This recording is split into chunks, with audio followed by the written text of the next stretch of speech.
할렐루야. 하나님께서 오늘도 사랑하셔서 저희들을 이 자리에 불러주신 줄로 믿습니다. 모두에게 큰 은혜가 있게 되시기를 바랍니다.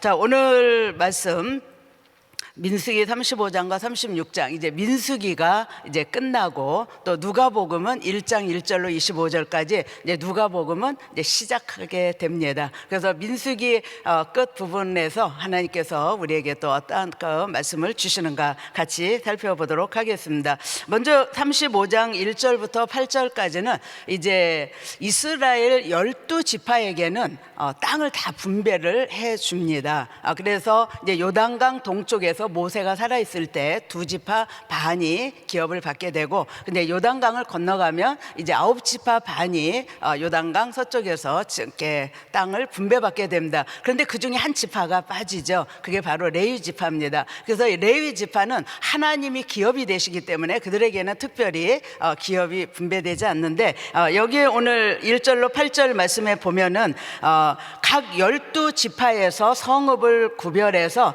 레위인들에게 48개 성읍을 주도록 규정을 하고 있습니다. 그 레위인이 받은 48개 성읍 가운데 6개의 성읍을 도피성으로 정하라. 그래서 요단강 동쪽에 도피성이 3개, 또 요단강 서쪽 가나안 땅에 3개. 그래서 어느 지역에서든지 가장 빨리 갈 수 있는, 그래서 길을 제일 먼저 닫고, 그리고 이제 이 도피성으로 피하여야 될 자가 거리 들어가서 생명을 얻게 하는 특별한 그 하나님의 그 은혜와 사랑이 이렇게 있는 것을 볼 수가 있습니다. 그래서 사실 그 당시 그 고대 근동 나라에는 다 이렇게 왕들이 있었어요. 각 나라마다 왕이 세워져 있었는데, 하나님께서는 이스라엘 백성들에게 왕을 허락하지 아니하시고 신정 정치, 하나님이 다스리시는 나라가 되도록, 그래서 이스라엘 12지파에게 땅은 분배해 주지만 왕은 특별히 주지 않고 레위인들에게 특별한 사명을 주셨어요. 그래서 이 레위인들은 12지파 전역에 퍼집니다. 그러니까 다른 지파들은 한 지역에서 같이 사는데, 이 레위인들만은 이스라엘 12지파의 성읍을 얻어서 전체로 흩어져서, 그러면 이 레위인들은 그곳에 가서 무엇을 하느냐? 그래서 이 이스라엘 백성들을 3가지의 그들의 그 사명이 있어요, 이 레위인들이. 그래서 그 첫 번째로 뭐를 하느냐 하면은 제사제도, 그러니까 예배를 돕는 역할을 하는 거예요. 그러니까 하나님 앞에 어떻게 제사를 드릴 것인지, 이제 이러한 일들을 이 레위인이 돕도록 하나님이 그 역할을 주셨고, 또 이 신앙 교육을 하도록 그 자손들에게, 또 이스라엘 백성들에게 신앙 교육을 또 이 레위인들을 통해서 하나님은 사명을 주시고, 그 다음에 이 백성들의 분쟁을 조정하는 이 재판에도 관여하도록, 그래서 이 제사 제도와 신앙 교육과 이 재판을 잘 감당을 했으면 참 좋았을 텐데, 레위인들이 가나안 땅에 들어가서 또 12지파 전역에 흩어져서 이 사사기를 보면 그 사역을, 그 사명을 감당하지 못했던 것을 보게 됩니다. 그래서 결국 무너지는 거죠. 그러니까 신앙이 무너지면, 하나님에 대한 신앙이 무너지면 다 무너지는 거예요. 국가고 뭐고요 없어요. 다 무너집니다. 가정도 무너지고요, 사회도 무너지고요, 국가도 무너지는 것을, 그러니까 신앙이 무너지면 그렇게 된다는 것입니다. 그래서 지금은 우리가 어느 때보다도 미국과 한국을 위해서, 물론 전 세계를 위해서 우리가 기도해야 되지만, 미국은 우리가 살고 있기 때문에, 한국은 우리의 조국이기 때문에 정말 기도해야 됩니다. 이 신앙이 무너지면, 하나님에 대한 것이 무너지면은요, 나머지는 다 무너지게 되어 있어요. 그러니까 그런 안타까운 시대에 우리가 살고 있는데, 저와 여러분이 또 이 새벽에 우리 성전에서 또 온라인으로 예배 드리는 우리 모든 분들은 이렇게 미국과 한국을 위해서 더 많이 기도에 힘쓰는 줄로 믿습니다. 그래서 이 사사시대를 통해서 우리에게 교훈을 해주시는 거예요, 무너진 그런 모습들을. 자, 그 다음에 이제 9절로 34절까지는 도피성 제도에 대해서 말씀하셨는데, 조금 후에 말씀을 드리겠습니다. 자, 그 다음 민수기 36장은 이 슬로브와 딸들에 대한 이야기가 나와 있는데, 이 슬로브와 딸들을 통해서 상속법이 제정이 됩니다. 이미 민수기 27장에서 또 이렇게 지난번에 목사님이 잘 말씀을 해주셨는데, 이 민수기 27장에 이 슬로브앗 딸들에 대한 이야기가 나옵니다. 그래서 이 슬로브앗이라는 사람이 아들이 없이 딸만 5을 두고 죽었어요. 그런데 이제 가나안 땅에 들어가서 땅을 분배받을 때에 이제 문제가 생기기 시작한 겁니다. 아들이 없기 때문에 이 딸들에게는 분배받을 땅이 없는 거예요. 그래서 이 슬로브앗의 딸들이 모세에게 가서 얘기했고, 모세는 하나님 앞에 기도했을 때 하나님이 응답하시죠. 그래서 딸들에게도 기업을 상속받도록 이렇게 해결을 해주셔요. 그래서 이 상속법이 제정이 되는데, 자, 이제 오늘 이 본문에서는 이제 이 므낫세 지파, 슬로브앗의 딸들이 속한 므낫세 지파, 그 사람들이, 남자들이 와서 모세에게 얘기합니다. 아니, 모세님, 이 슬로브앗 딸들이 이제 땅을 기업 받는데, 분배 받는데, 만약에 다른 지파에 시집을 가면, 그러면 이제 신년이 되면은 그 땅은 그 다른 지파에 속하게 되는 거예요. 그러면 우리 기업이 줄어들지 않겠습니까? 이 문제를 해결해 주세요. 그래서 이 모세가 하나님께 기도했고, 그러니까 참 모세의 훌륭한 점이 뭐냐면, 이러한 문제들을 받을 때에 하나님 앞에 기도한다는 거예요. 기도한다는 거예요. 그러니까 우리가 어떠한 문제가 왔을 때 먼저 하나님이 생각나서 기도하는 저와 여러분이 되시기를 바랍니다.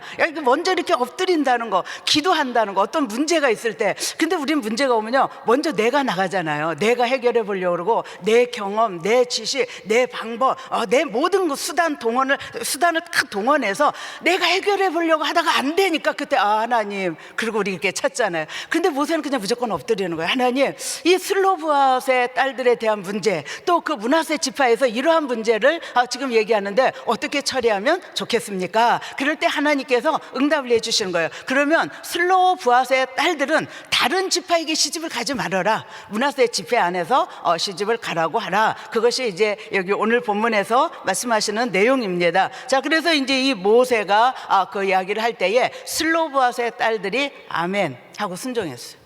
참, 이 슬로브앗의 딸들, 지난번 우리 새벽에 목사님을 통해서도 설명을 이렇게 받으셨지만, 이 슬로브앗의 이 딸들은 아직 가나안 땅에 안 들어갔잖아요. 근데 이미 땅을 받은 것으로 믿고, 그리고 이렇게 행하는 그 믿음이 있었던 것을 하나님은 귀하게 보시는 거예요. 그러니까 그 기도를 들으시고 응답하시고 상속법까지 제정해서 딸들도 기업을 받을 수 있는, 땅을 분배받을 수 있는 이런 그 축복을 갖는데, 또 여기 오늘 순종하고 그대로 행하여서 그 지파 사람들에게 결국 결혼을 이렇게 시집을 가게 된 것을 보게 됩니다. 자, 이 요단강도 건너지 않았고 아직 전쟁도 하지 않았고 땅 분배도 받지 않았지만 믿음으로 나갈 때 이것이 이스라엘 백성들에게 선한 영향력을 준다는 거예요. 그러니까 저와 여러분이 신앙생활을 할 때에 내가 믿음으로 행한 어떤 일이 내 가정교회 안에서, 내 그룹 안에서, 우리 교회 안에서, 또는 주변의 사람들에게 선한 영향력을 미친다는 겁니다. 이 믿음으로 행하여서 하나님께 영광 돌리는 일이 있을 때에, 그래서 저와 여러분도 참 이렇게 이 믿음으로 이렇게 나가고, 이 지금 우리 3차 1000번째 새벽 또 기도를 하고 있는데, 믿음으로 기도할 때 하나님의 역사가 일어나는 것입니다. 뭐 다 되어진 일을 믿는 거야. 누가 못 믿겠어요. 근데 우리는 안 이루어진 일, 가나안 땅에 들어가서 점령할 그 땅을 바라보면서 우리는 지금 3차 1000번째 기도하는 거잖아요. 할렐루야, 할렐루야.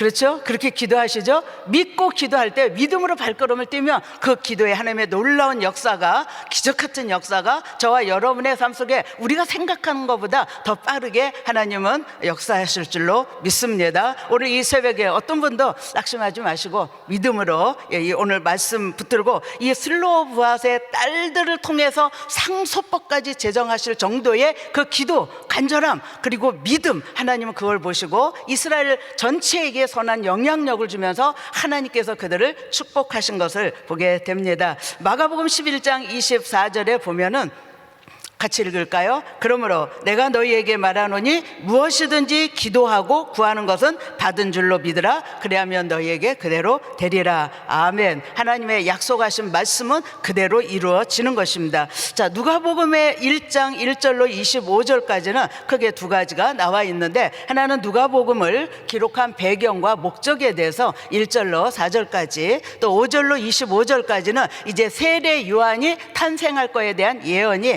그 부모 이야기가 이렇게 나와 있습니다.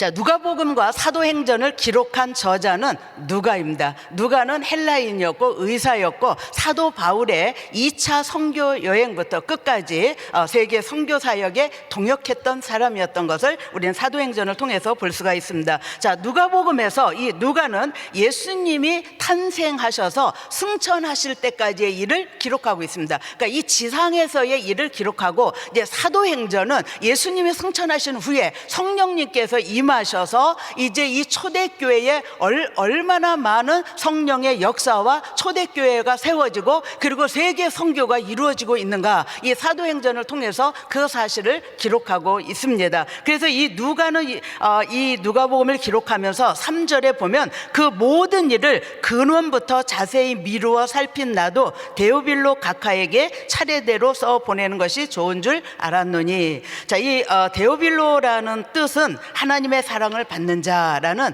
그 이름의 뜻이 있습니다. 하나님의 사랑을 받는 자, 참 이름이 좋죠. 그런데 이 사람이 누군지 전혀 이 사람에 대해서는 우리가 알 수는 없습니다. 알려진 것이 없기 때문에. 그런데 누가는 이 누가복음을 기록하는 목적이 뭐냐? 데오빌로, 4절에 보면 데오빌로 각하로 하여금 그가 배운 내용이 확실하다는 것을 알게 하기 위해서 이 말씀을 기록하고 있다. 또 이것은 오늘 예수 그리스도를 믿는 모든 사람들에게 우리의 신앙을 확실하게 해주시기 위해서 이 누가복음을 기록했다라고 우리는 볼 수가 있습니다.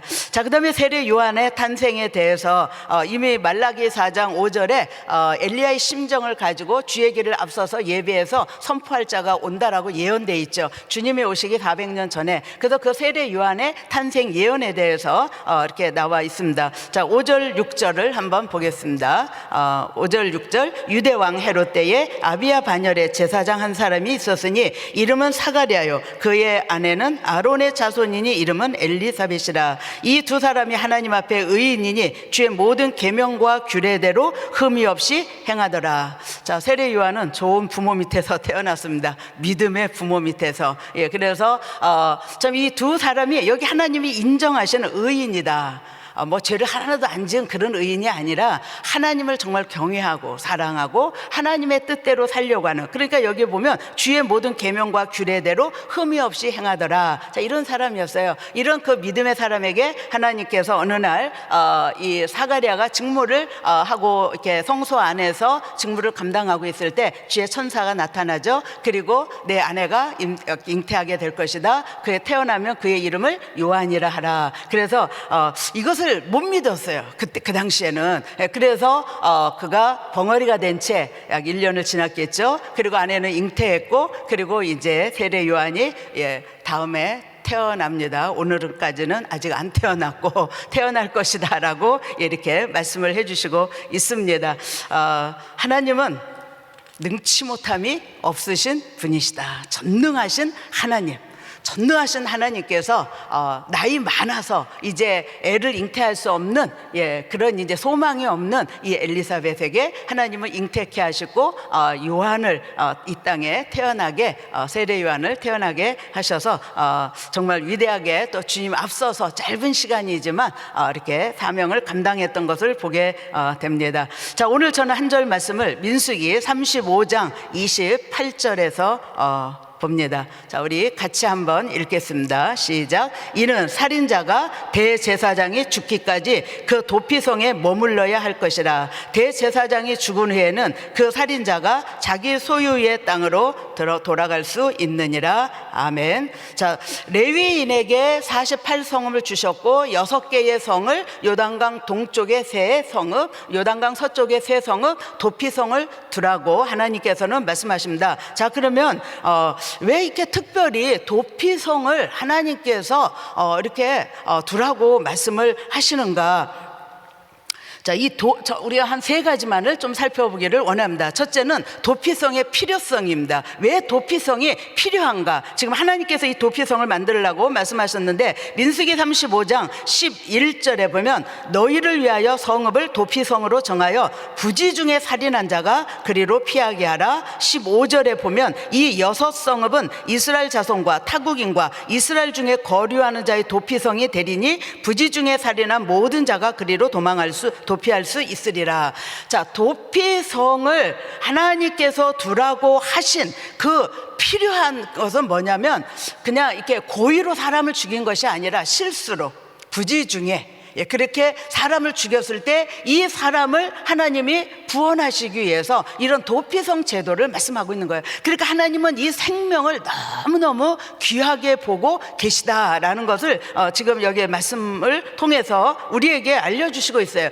신명기 19장에서도 또 여호수아 20장에서도 이 도피성에 대한 말씀이 나옵니다. 그래서 신명기 19장 4절에 보면은 본래 원한이 없이 부지 중에 그의 이웃을 죽인 자를 지금 하나님 구원하기 원하시는 거예요. 또 여호수아 20장 3절에도 부지 중에 실수로 사람을 죽인 자, 그러니까 이러한 그 사람들을 하나님께서는 구원하시기 위해서 이 도피성 제도를 지금 말씀하시죠. 그러니까 그런 사람이 이 세상에 얼마나 있어요. 사람들이 있어요. 이렇게 실수로 사람을, 고의성이 전혀 없는 부지 중에 실수로 아무런 원한이 없이 사람을 죽인 사람들이 있는데, 그럼 그런 사람들은요, 상대방 만약에 A라는 사람이 죽었어요. 그러면 그 A의 가족이나 친척들이 원수 갚으려고 하지 않겠습니까? 그렇죠? 그러니까 이 고의가 아닌데 실수로 그렇게 됐는데 그러면 이 사람들을 어떻게 합니까? 그래서 이 도피성이 필요한 이유는 뭐냐?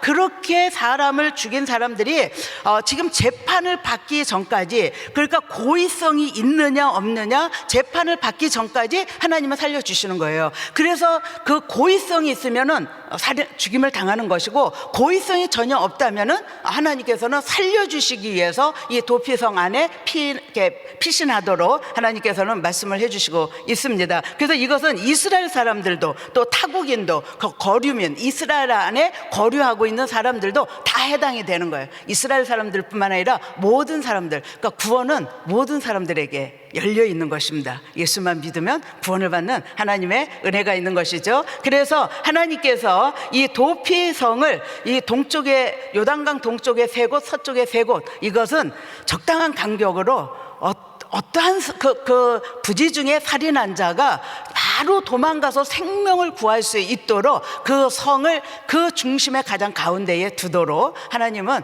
지정을 해주고 계세요. 그러니까 그만큼 하나님이 이 생명에 대해서 얼마나 그 생명을, 영혼을 귀하게 여기시는가를 이 도피성을 통해서 우리는 볼 수가 있습니다. 그래서 도피성으로 피신한 자는 보복당하지 않고 재판을 받기 전까지, 그리고 또 재판을 받은 후에 그 사람의 과부에 따라서 결정되게 되는 것입니다. 자, 그러면 도피성으로 두 번째, 도피성은 안전한가? 안전에 대한 문제를 우리 좀 한번 살펴보십시다. 자, 도피성에 피하여 들어간 자는 고의로 이렇게 사람을 죽인 사람은 재판을 받기 전까지, 그리고 고의성이 없이 부지 중에 죽인 자는 그 성 안에서 생명을 유지할 수 있도록, 그래서 안전하다. 이 도피성 안에만 들어가면 고의성이 없는 부지 중에 살인한 자는 안전하게 끝까지 그곳에 밖에 나가면 안 되고 그 도피성 안에 거주해서 생명을 유지할 수가 있는 것을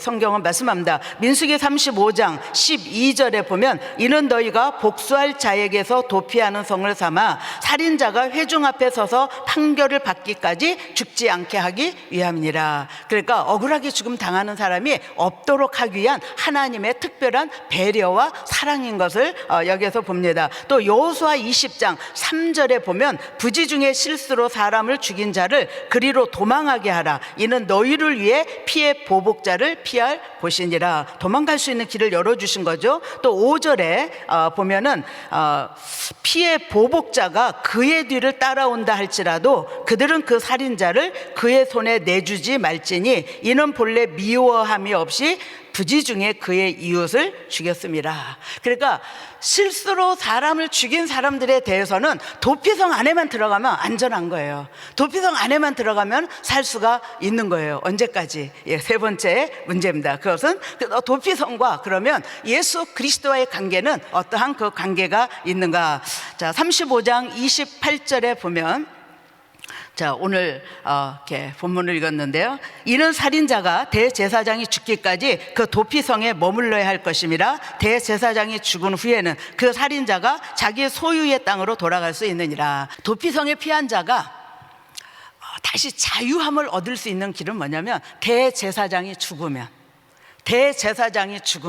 이제 성 밖으로 나올 수 있고 가족에게로 돌아갈 수가 있습니다.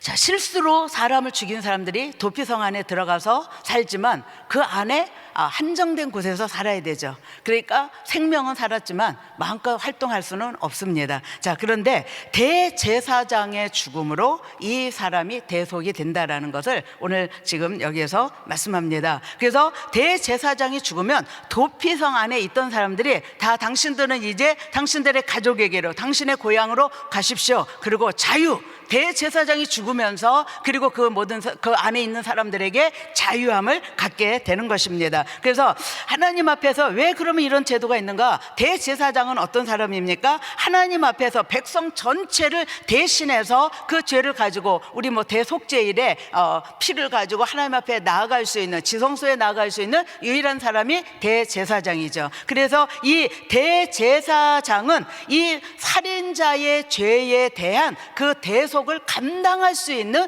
그 직분인 것을 이미 우리는 이 대제사장의 역할에 대해서 잘 보고 있습니다. 자, 그러면 예수 그리스도께서는 어떻게 우리의 이 죄에 대해서 대속의 힘을 가지는가? 바로 예수님이 죽으심으로. 예수님께서는 하나님의 아들로 이 땅에 오셨고 그분은 죄가 없으시지만 우리의 모든 죄를 짊어지시고 십자가를 지셔서 단번에 자신을 희생 제물로 드리셨다라고 이 성경은 우리에게 말씀을 해주시고 있습니다. 예수 그리스도께서 십자가에 달려 죽으심으로 말미암아 그분은 우리의 대제사장이신데 자신을 희생 제물로 드리심으로 말미암아 그를 믿는 자가, 예수님이 아무리 십자가에서 죽으셨지만 모든 사람이 구원받는 것이 아니라 예수 그리스도를 믿는 그 사람이 죄 용서함 받고 구속함을 받는다라고 이 성경은 말씀하고 있는 것입니다. 그래서 이 예수를 믿음으로 구원을 받는, 먼저 받은 우리가 이제는 어떻게 해요? 나가서 증거를 해야 되겠죠. 그래서 로마서 3장에 보면 23절에 모든 사람이 죄를 범하였으며 하나님의 영광에 이르지 못한다라고 말씀하시면서 24절에 그리스도 예수 안에 있는 구속으로, 이 개역개정은 속량으로 되어 있는데 구속으로 말미암아 하나님의 은혜로 값없이 의롭다 하심을 얻은 자 되었느니라. 모든 사람이 죄인인데 예수 그리스도 안에서 그의 구속하심으로 우리가 자유함을 얻었다. 이것은 하나님의 은혜로 값없이 얻은 것이 되었다라고 이 성경은 우리에게 말씀을 해주시고 있습니다. 그런데 이렇게 대제사장이 죽으면 그 도피성 안에 있는 사람들이 다 자유인데 이 소식을 모르고 도피성 안에 있는 사람이 이 소식을 못 들었어요. 그럼 그냥 계속 그 안에 있는 거예요. 우리가 이 사실을 한번 생각해 볼 때에 대제사장이 죽으면 도피성 안에 있는 사람들이 나가서 다 자유할 수 있는데 이 사실을 모르고 도피성 안에 있으면 계속 그냥 그 가운데서 사는 것이죠. 우리가 그래서 전도하고 선교해야 되는 것입니다. 어느 집사님이 GTD를 올라가게 됐어요. 정말 오랜만에 휴가를 받고 모든 환경이 열려져서 이제 GTD를 가게 됐는데, 가기 이틀 전에 이제 새벽 기도를 가다가 새벽에 집 앞에서 넘어져 가지고요. 넘어졌는데 그 인도와 차도에 턱이 있는데 거기에 넘어졌어요. 그래갖고 너무 팔에 통증이 와서 기절을 했어요. 이제 간신히 기어서 자기 집의 문을 집 앞에서 문을 이렇게 초인종을 누르고 쓰러진 겁니다. 눈을 떠보니까 병원이에요. 팔에 기부스가 돼 있어요. 의사가 이 왼쪽 팔이 다 찢어졌다는 거예요. 거기 이렇게 쓰러지면서 이 뼈 있는 데가 다 찢어져 갖고 기부스를 하고 있는 거예요. 그러니까 이분이 나 내일 모레 TD 가야 되는데, TD가 오랫동안 기도했는데 못 가고 있었거든요. 일 때문에. 그러다가 가게 됐는데 이틀 전에 그렇게 된 거예요. 그리고 이제 그 당시 월화수목 TD 할 때 월요일 날 이제 새벽에 또 나가서 그 기부스를 하고, 그러니까 사람들은 미친 거죠. 남편이 미쳤다고 막 그렇게 욕을 하는데도 이 새벽에 나가서 목사님께 기도를 받고, 아니 암 환자도 올라오는데 팔 부러진 것 같고 그러나 올라오라고 그래가지고 이분이 올라갔어요. 첫날부터 통증 통증 때문에 잠을 잘 수 없는 거예요. 그래갖고 벽에 기대갖고 이제 있는데 깜빡 잠이 들었어요. 근데 하나님이 꿈에 이제 이렇게 꿈에 하나님이 환상처럼 이렇게 보여주셨는데 넓고 너무너무 평화롭고 좋은 그곳에 자기가 있는 거예요. 아, 이게 천국이구나. 그게 이렇게 막 느낄 정도로. 그래서 그 천국에서 이제 막 이제 너무너무 좋아서 막 이제 다니는데 저쪽에 건물이 하나 있어서 저 건물은 뭐지? 왠지 우중충하고 정말 이렇게 시커멓고 어둡고, 그래서 이제 자연히 그 몸이 그 앞으로 갔는데, 근데 들어가려고 하는데 그 입구에 어떤 사람이 앉아갖고 막 기도를 하고 있더라는 거예요. 그래서 야, 누가 참 열심히 기도하고 있네. 그리고 이제 그 건물 안으로 싹 들어갔는데 그 건물 안에 너무너무 어둡고 고통당하는 사람들이 신음하면서 수많은 사람들이 거기서 고통 가운데 아우성치고 있는 거예요. 그러니까 이 사람이 그걸 보면서, 아니 저 문 밖에만 나가면 저렇게 자유함이 있는데, 기쁨인데, 평강이 있는데, 이 말할 수 없는 그 천국의 아름다운 그 모습인데 왜 이 사람들은 여기에 있나, 막 그런 안타까움을 가지고 이제 밖으로 몸이 이렇게 나오게 된 거예요. 그런데 여전히 그 앞에서 기도하고 있는 그분이 기도를 하고 있는 거예요. 그래서 이제 이분이 누가 이렇게 열심히 기도하지? 그러고 가서 보니까 땀이 떨어지는데 핏방울이 되어서 떨어지고 있는 거예요. 그러니까 이분이 꿈에 보면서 아, 예수님이다 그러면서 꿈을 다 깬 거예요.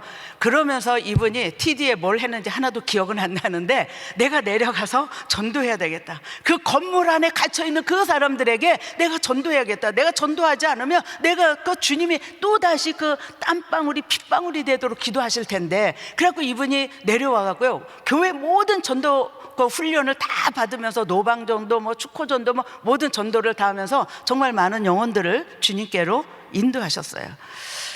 사랑하는 우리 성도 여러분, 우리 도피성 하나님이 왜 주셨습니까? 생명을 구원하기 위해서요. 오늘 저와 여러분의 사명은 뭡니까? 우리는 예수 그리스도 안에서 예수를 믿고 구원함을 받았어요. 하나님의 자녀가 되었어요. 우리는 천국 자녀가 됐어요. 천국 시민권을 가진 자예요. 그럼 우리는 이 땅에서 어떻게 살아야 됩니까? 건물 안에 갇혀서 세상에서 예수 그리스도를 알지 못하고 죽어가고 있는 그 영혼들에게 우리는 하나님의 말씀을, 예수 그리스도 여기만 오면 생명이 있습니다, 우리의 죄사함이 있습니다, 이거를 선포해야 된다는 것입니다. 기도하겠습니다. 살아계신 하나님, 감사합니다. 오늘 이 아침에도 우리 하나님의 한량없는 은혜와 사랑을 감사하며, 이제 이 사랑을, 이 은혜를 하나님, 이 축복을 우리도 세상의 어두운 가운데 방황하는 자들에게 나아가서 전도하고 선교하는데 우리 모두가 쓰임받게 하여 주시옵소서. 예수님의 이름으로 감사하며 간절히 기도하옵나이다. 아멘. 우리 말씀 생각하시면서 보혈을 지나 같이 찬양 드립니다.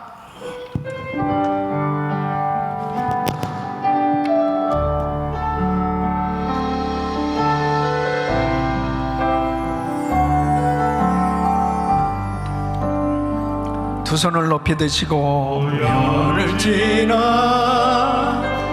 하나님 품으로, 보혈을 지나 아버지 품으로, 보혈을 지나 하나님 품으로 한 걸음씩 나가리. 보혈을 지나 하나님 품으로, 보혈을 지나 아버지 품으로, 보혈을 지나 하나님 품으로 한 걸음씩 나가리. 존귀한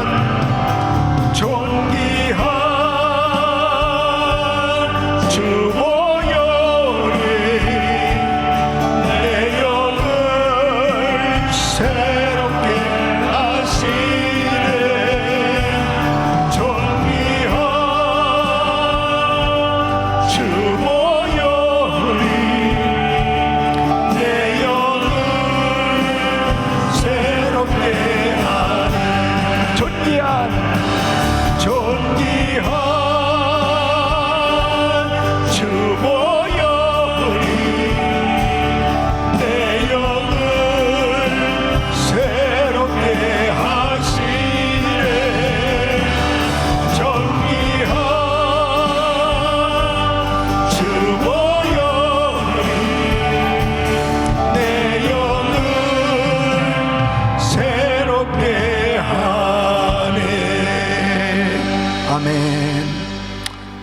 우리 하나님은 사랑과 긍휼이 많으신 하나님이십니다.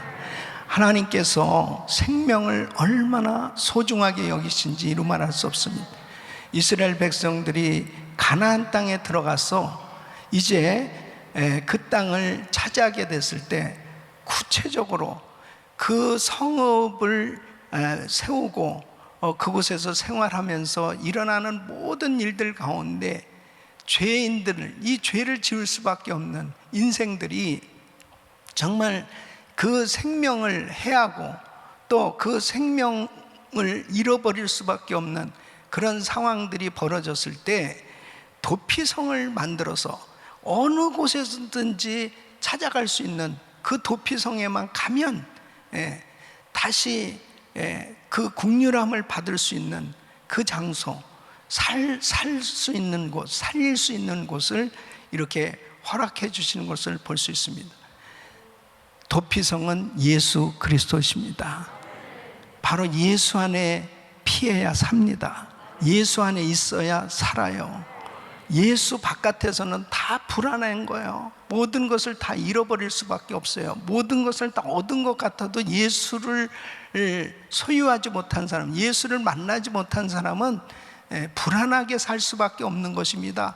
다 잃어버릴 수밖에 없는 것입니다. 예수 안에 있어야 승리할 수 있습니다. 어느 때든지 예수님을 찾아야 돼요. 예수님을 만나야 돼요. 예수님을 붙들어야 됩니다. 그래야 회복될 수 있고 나의 억울함, 나의 답답함, 나의 속상함, 그리고 나의 정말 고통스러운 문제, 이 모든 것들 이제는 살 수 없다라고 하는 사형 선고를 받았을 때 세상적인 모든 방법으로 해결할 수 없는 그런 상황이 벌어졌을 때 무엇으로 해결할 수 있겠어요? 도피성을 찾으라는 겁니다. 도피성으로 달려가라는 거예요. 그 안으로 들어가면 산다는 건데 바로 그 도피성은 예수 그리스도십니다. 예수 안에 살 길이 있어요. 여러분이 누가복음에서 데오빌로는 상당히 높은 위치에 있는 신분을 가진 사람이잖아요. 이 사람이 어쨌든 예수를 믿었는데 더 확실하게 알게 하기 위해서 이 누가는 이 편지를 계속 그에게 쓰고 있습니다. 더 확실하게 알게 하기 위해서.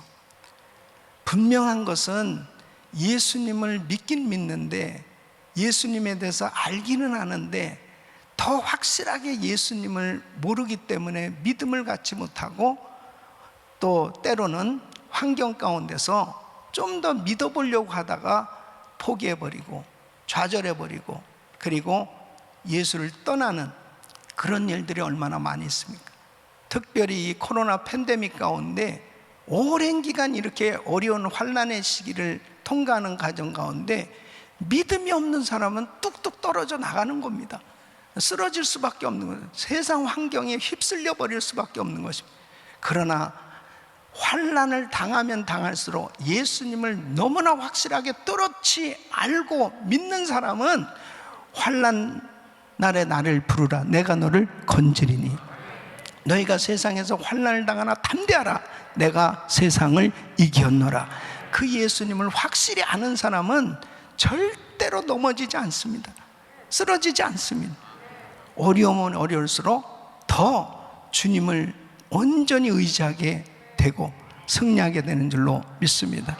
우리가 1000번째 기도하면서 매일 이렇게 바이블 타임으로 말씀을 직접적으로 묵상하고 또 귀한 말씀을 듣고 받고 배우고 있어요. 사랑하는 성도 여러분, 매일 이렇게 말씀을 읽고 묵상하고 배우고 그리고 확실히 예수님에 대해서 말씀을 안다면 그 사람은 바로 도피성 되신 예수 그리스도 그 주님의 은혜 가운데 어떤 상황 가운데도 안전하고 승리하는 삶이 되는 줄로 믿습니다. 두 손을 가슴에 모으시고 몸이 아픈 분들은 아픈 곳에 손을 얹으십시오. 거룩하신 아버지 하나님, 너는 배우고 확신한 일에 거하라고 말씀하셨는데 아버지 하나님, 이 어려운 환난의 때에 우리가 세상의 많은 정보들을 들으면서 그 세상 이야기에 현혹되고 미혹되고 그리고 휩쓸릴 수밖에 없는 이런 환경 가운데 살아가고 있습니다. 그러나 어떤 소리가 들려줘도 우리는 하나님의 말씀 붙들고 있으면 승리하는 줄로 믿습니다. 진리로 모든 환경을 분별할 수 있게 하여 주시옵소서. 철두철미하게 오직 예수, 진정한 도피성 되시는 예수, 온전히 주님을 의지하게 하여 주셔서 마음이 괴롭고 힘들고 답답하고 억울하고 속상하고 고통스러워도 세상의 소리에 귀를 기울이지 말고 환경에 휩쓸리지 말고 주님에게 온전히 피하는 삶이 되게 하여 주셔서 예수로 승리하는 우리 성도들 삶 되게 하여 주시옵소서. 연약한 육신들 안수하여 주시옵소서. 내가 나사렛 예수 그리스도 명하노니 모든 코로나 바이러스 소멸될지어다, 소멸될지어다, 깨끗한 받을지어다. 주여 만져 주시옵소서. 종양은 없어질지어다, 암세포 없어져라. 모든 병만은 떠나 갈지어다. 주여 역사하여 주셔서 우리 귀한 성도들 구체적으로 여호와 라파 치유 하나님의 손길에 놀라운 은혜를 경험하게 하여 주셔서 영육이 회복되어질 수 있도록 축복해 주시옵소서. 역사하여 주시옵소서. 병원에 입원해 있는 성도들 속히 치유받고 회복돼서 이제 현장에 본당에 와서 예배 드릴 수 있도록 하나님 축복해 주시옵소서. 위대한 간증이 넘쳐나게 하여 주시옵소서. 오늘도 이곳저곳에서 하나님께서 이렇게 은혜를 주셨다고 간증하며 하나님께 영광 돌리는 소식들이 있게 하여 주시옵소서. 이제는 우리 주 예수 그리스도의 은혜와 우리 하나님 아버지 그 크신 사랑과 지금도 우리 가운데 오셔서 도피성 되신 예수 그리스도, 그 예수님에게 피하라, 그 예수님을 온전히 의지하라, 성령님의 음성을 들으며 도피성 되신 예수 그리스도, 그 주님을 만난 그 감격과 기쁨 가운데 평안함을 누리며 승리하는 삶이 되기를 원하는 모든 성도들 머리 위 이제로부터 영원토록 함께 있을지어다. 아멘. 아버지 주님, 이제 기도하실 자리 잡으시고 믿음으로 간절히 기도하실 때 우리 선교사님들 위해서 기도하시고 평등법 폐지를 위해서 기도해 주시길 바랍니다. 주여 부르짖고 기도합니다. 주여, 주여, 주여. 걸어가시고